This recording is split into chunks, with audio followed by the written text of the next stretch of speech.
اس کی بات پر ناسمجھی سے اس کی طرف دیکھنے لگا تھا۔ کیا مطلب؟ میں سمجھا نہیں دادا سائیں، کس حوالے سے بات کرنا تھی؟ اور پلیز جلدی بولو جو بھی بات ہے، میرے پاس زیادہ وقت نہیں ہے۔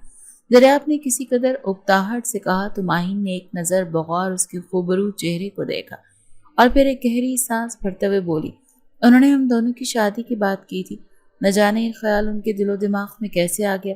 خیر مجھے کہنا تھا کہ میں ان کو انکار کر چکی ہوں، آپ بھی انکار کر دیجیے گا، بجائے ان کے کسی بلیک میلنگ میں آئے۔ بغیر جھجکے دو ٹوک انداز میں اپنی بات مکمل کرتی ماہین بغیر دریافت خانزادہ کے چہرے کے تاثرات جانے تیز قدموں سے وہاں سے چلی گئی تھی۔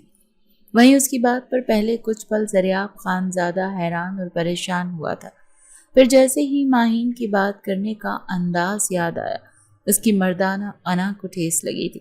کیسے وہ اس کے منہ پر اس کی ذات کی نفی کر کے گئی تھی؟